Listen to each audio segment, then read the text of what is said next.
তৃণমূলের প্রতিবাদ সভায় শুভেন্দু অধিকারীর ছবিতে জুতোর মালা টাঙিয়ে জুতো মারলেন তৃণমূল কর্মী সমর্থকেরা। এগুলো যত করবে ততই ভালো হবে, এই ছবি বেশি করে দেখান বক্তব্য শুভেন্দু।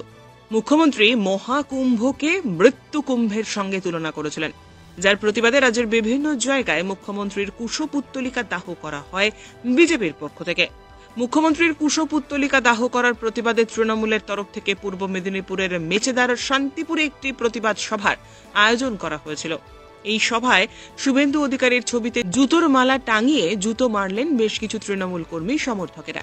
এই প্রসঙ্গে শুভেন্দু অধিকারী বলেন, তৃণমূলের কিছু নেতা আমার গলায় জুতোর মালা টাঙিয়েছে, এগুলি যত করবে ততই ভালো হবে। মেদিনীপুরের লোক দলমত নির্বিশেষে আমায় ভালোবাসে, এই ছবি বেশি করে দেখান।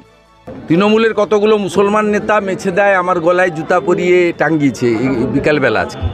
এগুলো যত করবে তত ভালো হবে। মেদিনীপুরের লোক দলমত নির্বিশেষে আমাকে ভালোবাসে, আমিও দলমত নির্বিশেষে মেদিনীপুরের লোকজনকে ভালোবাসি। এবং না নেওয়ার কোনো দরকার নেই, এই ছবিটা বেশি করে দেখান। মুখ্যমন্ত্রী লোকসভা নির্বাচনে কাঁথি থেকে তমলুক হেঁটে দিয়ে গেছেন, কাঁথিতে হেঁটেছেন 8-7 কিলোমিটার। ভাইপো তমলুকে বাস নিয়ে এসেছিলেন, 5 স্টার মিছিল করেছেন, বলেছিলেন অধিকারী মুক্ত পূর্ব মেদিনীপুর চাই, আর মানুষ ওদের পিসি ভাইপো মুক্ত করে দিয়েছে।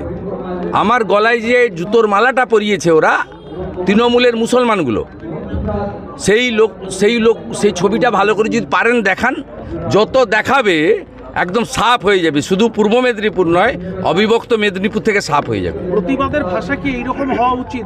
এইরকম ভাবে প্রতিবাদের ভাষা কি? কয়লাকে যদি সারা রাত্রি দুধে সিদ্ধ করেন, খাঁটি দুধে, কয়লা কালোই থাকে। আর 1000 জন মিলে কুকুরের ল্যাজ ধরে টানুন, ছেড়ে দিন, দেখবেন বাঁকাই থাকে।